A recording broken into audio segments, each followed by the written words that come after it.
আপনাকে আমি 2000 বছরের ইতিহাস এই 20 মিনিটে বলে শেষ করে দেব। ইহুদি কারা? ইহুদি আর বনু ইসরাইল কি এক? উত্তর না। ভালো করে কথাগুলো শোনেন, এগুলো বই পড়তে অনেক সময় লাগবে আপনার, এবং ঘাটাঘাটি করতে অনেক সময় লাগবে, খুব অল্প সময় বুঝে নেন। ইহুদি বনু ইসরাইল এক নয়। বনু ইসরাইল কাদেরকে বলা হয়?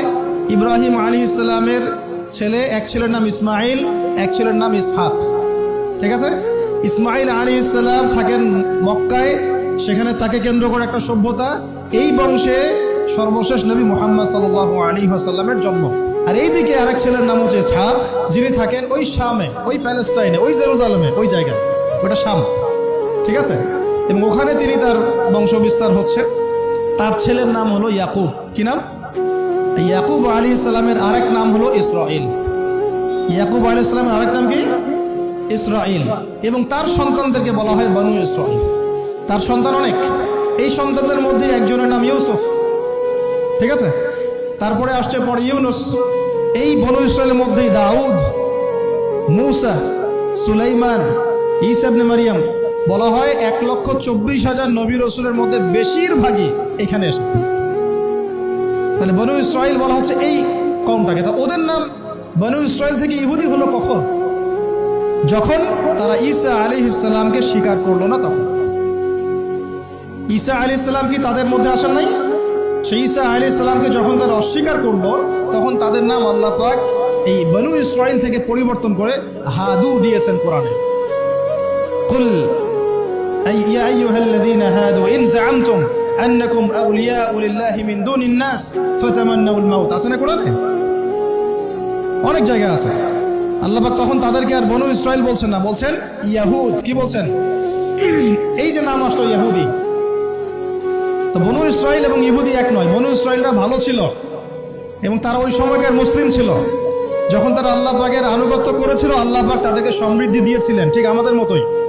আর যখন তারা আল্লাহ পাকের আনুগত্য করে নাই, পথভ্রষ্ট হয়ে যায়, আল্লাহ পাক তাদেরকে শাস্তি দিয়েছে। এক পর্যায়ে তারা যখন নবীদেরকে হত্যা করা শুরু করেছিল, অনেক নবীকে হত্যাও করেছে। যেমন জাকারিয়া আলাইহিস সালামকে তারা হত্যা করেছে, ইয়াহইয়া আলাইহিস সালামকে হত্যা করেছে।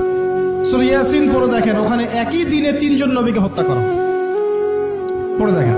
তো মূল কথা হচ্ছে নাম চেঞ্জ হলো কখন? যখন তারা সত্য থেকে পথভ্রষ্ট হয়ে গেল, ঈসা আলাইহিস সালামকে তারা অস্বীকার করলো, তখন আর বনু ইসরাইল নয়, ইয়াহুদ। তাদের মধ্যে একজন অন্যতম নবী ছিলেন দাউদ আলাইহিস সালাম। কি নাম? বলেন নাম, মুখস্থ করেন। তাদের নাম কি? আচ্ছা, দাউদ আলাইহিস সালাম ছোট, তখন 14-15 বছর বয়স হবে। আল্লাহ পাক মূসা আলাইহিস সালামকে বলেছিলেন, তুমি তোমার সম্প্রদায়কে নিয়ে এই জেরুজালেমে যুদ্ধ করবে। কাকে বলেছেন? মূসা আলাইহিস সালাম। তুমি মূসা আলাইহিস সালাম তোমার সম্প্রদায়কে নিয়ে এই জেরুজালেমে গিয়ে যুদ্ধ করো। ওখানে আমালেকা নামে একটা সম্প্রদায় আছে, এরা খুবই শক্তিশালী। তবে তোমরা যদি ইমানদার হও, তোমরা এর উপর বিজয় লাভ করবে। এর আগ পর্যন্ত এরা কিন্তু ওখানে ঢুকতে পারে নাই। কথা বুঝতে পারছেন? আল্লাহ পাক শর্ত দিলেন, যদি যুদ্ধ করে জয় করতে পারো, তাহলে তোমাদের এই জায়গাটা তোমাদের। তো মূসা আলাইহিস সালাম বললেন তার কওমকে, চলো যুদ্ধ করি। মূসা আলাইহিস সালামের কওম বলছে, ইযহাব আনতা ওয়া রাব্বুকা ফাকাতিলা ওয়া ইন্না হাহুনা কাঈদুন। এই মূসা, তুমি যাও আর তোমার রব গিয়ে যুদ্ধ করো, আমরা এখানে বসে থাকলাম। কথা কি বুঝতে পারেন নাই? মানে এরা কোন কওম? ওই যে ফিরআউনকে ডুবে মরতে দেখেও বিশ্বাস করে না, বাছুর পূজা শুরু করে। আল্লাহ পাক একটার পর একটা নিদর্শন দেখান, তাও অস্বীকার করে। তাওরাত নিতে গিয়েছেন মূসা আলাইহিস সালাম, এসে দেখেন তারা বাছুর পূজা শুরু করেছে। মান্না সালোয়া আল্লাহ দিচ্ছেন, তাও অস্বীকার করে। মৃত থেকে জীবিত করেন, তাও অস্বীকার করে। শেষমেশ বলে বসলো যে ইয়া মূসা লান নুমিনা লাকা হাত্তা নারাল্লাহ জাহরা। হে মূসা, আমরা তোমার প্রতি বিশ্বাস করব না যতক্ষণ আল্লাহকে সামনে দেখাচ্ছ আমাদের চোখ দিয়ে। এটা সেই জাত যে নবীদেরকে এত কষ্ট দিয়েছে। মূসা আলাইহিস সালাম যখন বললেন চলো, আল্লাহ পাক যুদ্ধের কথা বলেছেন, ওটা যুদ্ধ করে জয় করতে পারলে আমাদের হয়ে যাবে। তো বলছে ওখানে আমালেকা সম্প্রদায় আছে, এত বড় শক্তিশালী, তুমি যাও, তোমার রব গিয়ে যুদ্ধ করো, আমরা এখানে বসে আছি।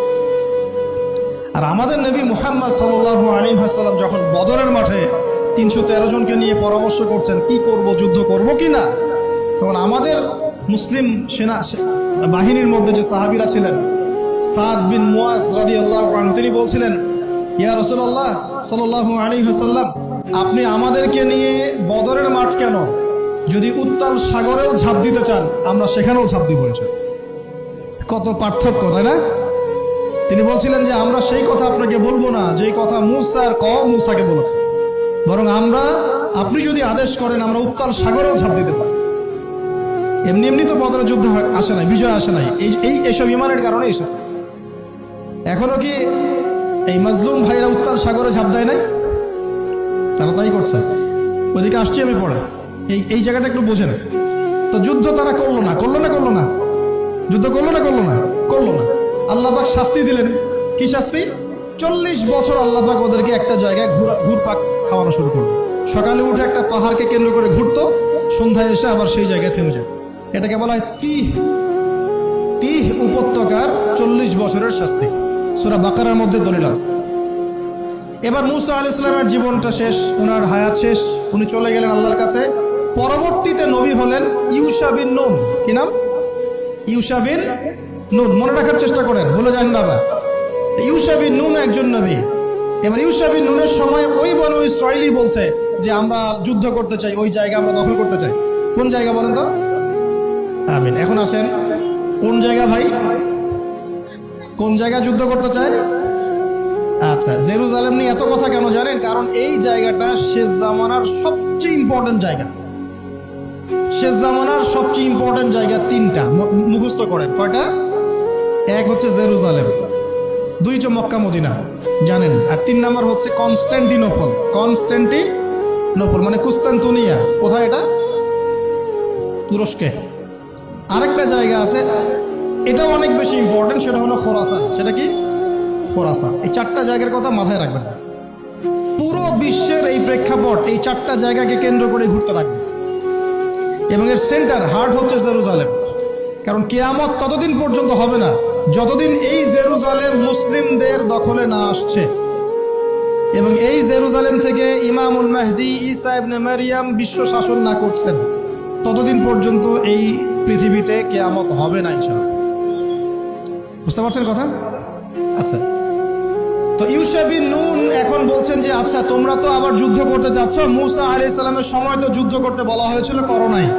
এখন যদি আবার যুদ্ধের কথা বলা হয়, যদি তোমরা আবার পালায় যাও, তখন তারা বলছে ওয়ামা লানা আল্লা নুকাতিলা ফি সাবিলিল্লাহ, কেন আমরা আল্লাহর রাস্তায় যুদ্ধ করব না? ওয়াকাদ উখরিজনা মিন দিয়ারিনা, আমাদেরকে আমাদের বাড়িঘর থেকে বের করে দেওয়া হয়েছে, ওয়া আবনাইনা, আমাদের সন্তান থেকে বিচ্ছেদ করানো হয়েছে, কেন যুদ্ধ করব না? অবশ্যই যুদ্ধ করব। তো বলছি ঠিক আছে, তাহলে আমি আল্লাহর কাছে দোয়া করলাম। হ্যাঁ করেন। আল্লাহর কাছে দোয়া করা হলো, আল্লাহ পাক বললেন যা জিহাদ ফরজ করলাম, নাও যুদ্ধ করো। এখন ওখানে কোন সম্প্রদায় আছে? আমালেকা, অনেক শক্তিশালী। তাই ইউশা বিন নুনের কাছে এখন এরা বলছে নেতা দাও, নেতা। তো ইউশা বিন নুন বলছেন ঠিক আছে আমি দোয়া করলাম, আল্লাহ পাক তালুতকে নেতা বানালেন। কাকে? তালুত। এখন বনু ইসরাইল বলছে ওর নেতৃত্ব আমরা মানি না। কেন মানো না? যে ওর তো টাকা পয়সা নাই, ওর তো স্ট্যাটাস নাই।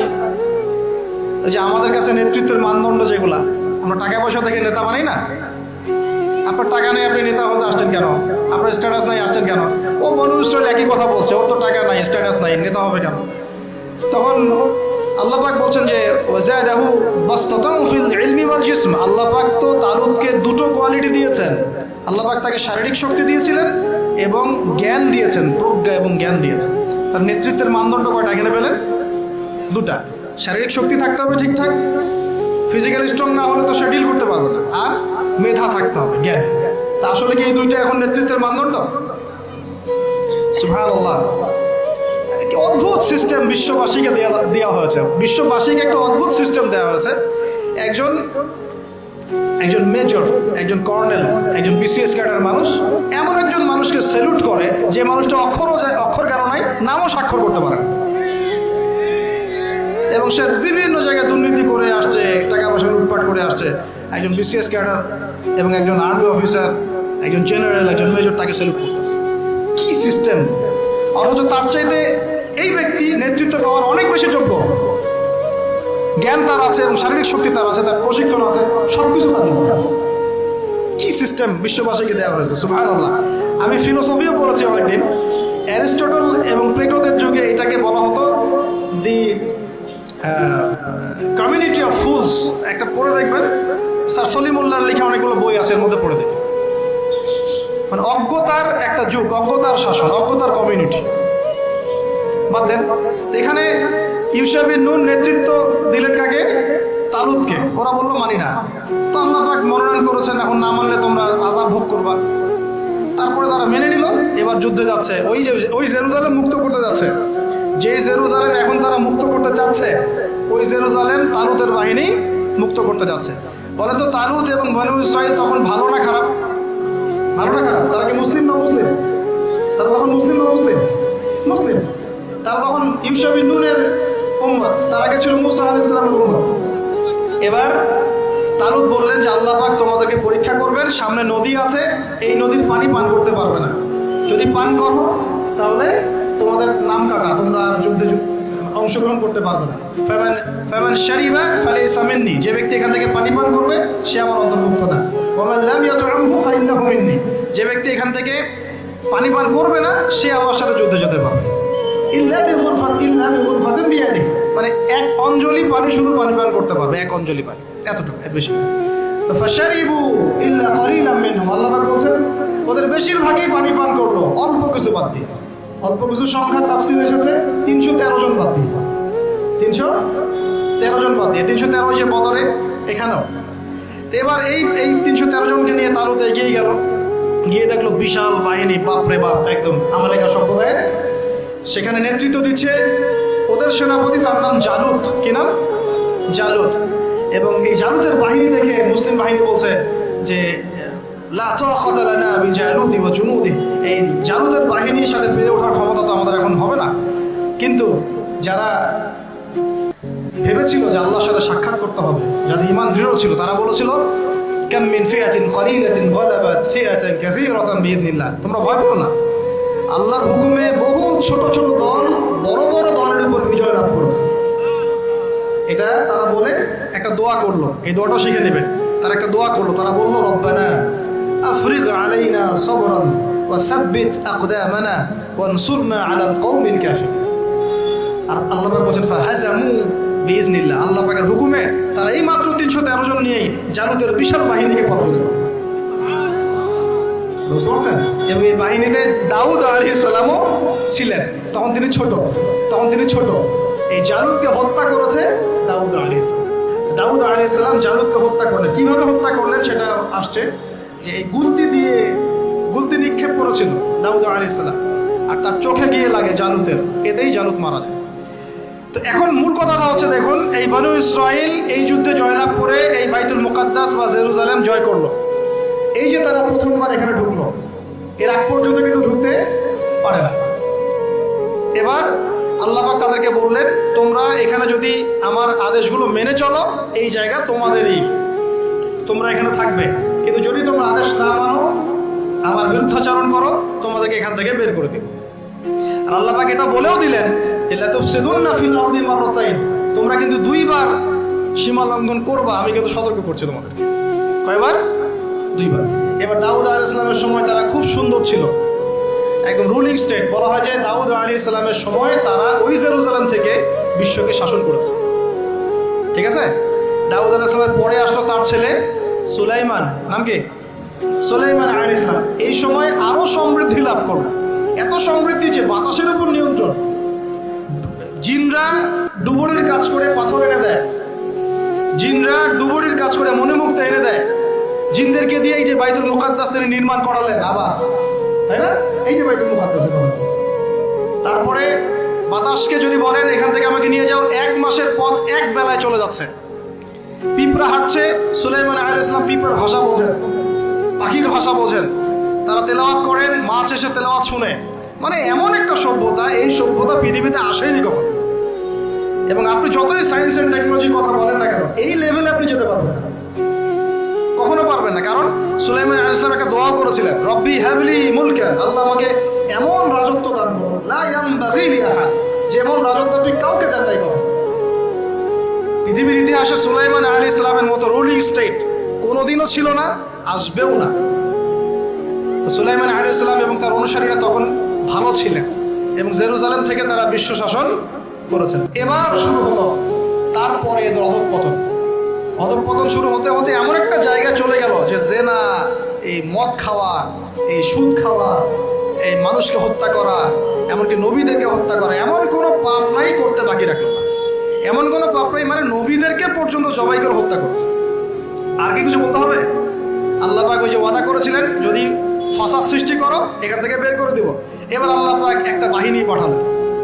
এই বাহিনীটা পাঠিয়েছেন ইরাকের ব্যাবিলন থেকে। কোন জায়গা? ইরাকের ব্যাবিলন। এই বাহিনীর রাজার নাম ছিল নেবুজাদ নেজার। কি নাম বলেন? নেবুজাদ নেজার। সে ছিল মূলত অগ্নি পূজারী আর কি। তার একটা সভ্যতা, ব্যাবিলনের সভ্যতা। ব্যাবিলনের সভ্যতা কিন্তু অনেক প্রাচীন। এবার তারা গিয়ে কি করলো, এই বনু ইসরাইল যারা পথভ্রষ্ট হয়ে গেছে এদেরকে এমন মায়ের ওখানে জেরুজালেমে গিয়ে একটা একটা করে সেখান থেকে ওরা বের করে দিল, দিয়ে ওদেরকে ওই জেরুজালেমের এই যে মসজিদ, ওখানকার ফল ফসল যা আছে সব ডিস্ট্রয়, ম্যাসাকার করে।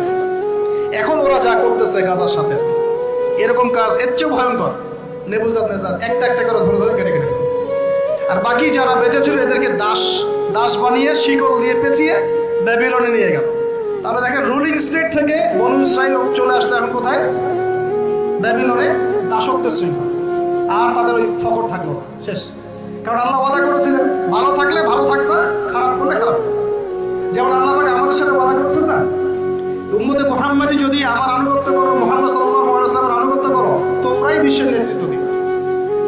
আর যদি না করো, ওই যে তোমাদের উপর কাফেরদেরকে চাপাই দেবে, তাই না? এখন এরকমই আল্লাহ পাকের সুন্নাত একদম সেম। ইতিহাস খালি ঘুরছে আর ঘুরছে, কখন ওদের পাল্লে কখন আমাদের পাল্লে। বিশ্বের ইতিহাসটা একদম প্যারালাল, খেয়াল করে দেখবেন। এবার এই ব্যাবিলনে চলে আসার পরে এরা দাস, কাজ করলে খাইতে পারে, না করলে খাইতে পারে না। দেখেন কোন জায়গা থেকে আল্লাহ কোথায় নিয়ে আসলো। আজকে আমরা যে 1200 বছর ওয়ার্ল্ডটাকে শাসন করেছি, কেউ বিশ্বাস করবে এখন? আমরা যে মুসলিম উম্মাহ প্রায় 1200 বছর মুহাম্মদ সাল্লাল্লাহু আলাইহি ওয়াসাল্লামের পর থেকে এই বিশ্বটাকে আমরা শাসন করেছি, এখন কেউ বিশ্বাস করবে? এখন যদি পশ্চিমারা বলে যে তোমাদেরকে স্যাংশন দিয়ে দিব, ব্যাস তখন আমাদের দেখা যায় যে সমস্যা হতে পারে। কেউ যদি বলে তোমরা যদি বাড়াবাড়ি করো টাকার মান কমে যাবে, আমরা বলি বাপরে বাপ, তাহলে তো বাড়াবাড়ি করা যাবে না। আমরা কি ওদের উপর রুল করতে পারি? এখন সরাসরি কথা বলেন না, পারি না।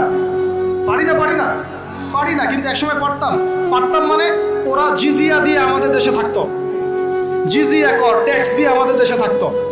মুসলিম উম্মার যখন একটা ইউনাইটেড গ্লোবাল খেলাফা ছিল তখনকার কথা বলছে। তো এভাবে পালা বদল হয়। তো ওরা কখনো ভাবতে পারে নাই যে ব্যাবিলনে এসে এইভাবে জেইলের জীবন কাটাতে হবে। কেন? অবাধ্যতার কারণে। এবার আল্লাহ পাক তাদেরকে আরেকটা সুযোগ দিলেন। কি দিলেন? আরেকটা সুযোগ দিলেন। ব্যাবিলনে বসে বসে ওরা আলোচনা করে যে আমাদের কিন্তু একজন মাসিহ আসবে। কে আসবে? মাসিহ মানে হচ্ছে ত্রাণকর্তা। এই মাসিহ যখন আসবে আমরা আবার সেই জায়গা ফিরে পাবো। কি করবো আবার? কোন জায়গা বলেন? কোন জায়গা? জেরুজালেম আবার ফিরে পাবো। বুঝতে পারতেছেন কি ভাই? আলোচনা একটু কঠিন আমি জানি, বুঝতে পারতেছেন কি? আচ্ছা, আমরা আবার জেরুজালেম ফিরে পাবো। তো ওরা এখন এগুলো আলোচনা করে যে আমাদের তাওরাতে লেখা আছে, আমাদের তালমুদে লেখা আছে যে শেষে আমাদের একজন মাসিহ আসবে, ওই মাসিহ আসলে আবার ওই জায়গা আমরা ফিরে পাবো। তোমরা টেনশন করো না, হতাশ হয় না। আমরা যেমন বলি না যে এখন দুরবস্থা চলছে, তাতে কি আমাদের মাহদি আসবেন, ঈসা ইবনে মারইয়াম আসবেন, আবার আমরা খেলাফা ফিরে পাবো, বলি কি না? হাদিসে তো আছেও। ওরাও এরকম চর্চা করে। করতে করতে আল্লাহ পাক তাদের দিকে মুখ ফিরিয়ে তাকালেন, দয়া করলেন। দয়া করে আল্লাহ পাক মাসিহকে পাঠালেন। সেই মাসিহের নাম কি? ঈসা আলাইহিস সালাম। কিন্তু এই হতভাগা জাত ঈসা আলাইহিস সালাম যে তাদের মাসিহ, এটা তারা বিশ্বাসই করলো না, বরং তাকে জারদ সন্তান বলে গালি পর্যন্ত দিল। জানেন না? মারিয়াম আলাইহিস সালামকে বললো যে কোত্থেকে সন্তান নিয়ে আসছো? মনে আছে আপনাদের? নিজেদের মাসিহকে তারা চিনতে পারলো। ঠিক আমাদের উম্মতে মুহাম্মাদির মধ্যে এমন অনেক মুনাফিক থাকবে যারা ইমাম মাহদিকে চিনতে পারবে না। দেখিয়ে ওই সময় যখন মাহদির বাহিনী বের হবে বলবে সন্ত্রাসী বের হয়েছে। ইমামুল মাহদি মানুষের মুখের ভাষায় কথা বলবেন না, অস্ত্রের ভাষায় কথা বলবেন। জি, হাদিসে স্পষ্ট আছে লা তুকাতিলুনাল ইয়াহুদ, তোমরা অবশ্যই ইহুদীদের সাথে যুদ্ধ করো। মুখ দিয়ে যুদ্ধ হয়। ওয়ালা তাকতুলুনহুম, অবশ্যই ওদেরকে তোমরা হত্যা করো। এমনকি যদি গাছের পিছনেও বা পাথরের পিছনেও কেউ লুকায়, পাথর গাছ কথা বলবে। হাত্তা ইয়াকুলুস শাজার, গাছ কথা বলবে গারগার বাদ দিয়ে। ইয়া মুসলিম, হে মুসলিম, ইন্না ওয়ারাইল ইয়াহুদ তাআল ফাকতুলহু, আমার পিছনে ও লুকিয়ে আছে, আসো হত্যা করো। বাই দ্য ওয়ে, এখন আল্লাহ পাক রহম করলেন, মসিহ পাঠালেন, চিনতে পারলো না, বিশ্বাস করলো না, তাকে জারদ সন্তান বলে গালি দিল। শুধু তাই না, ঈসা আলাইহিস সালামকে তারা হত্যার চেষ্টা পর্যন্ত করল।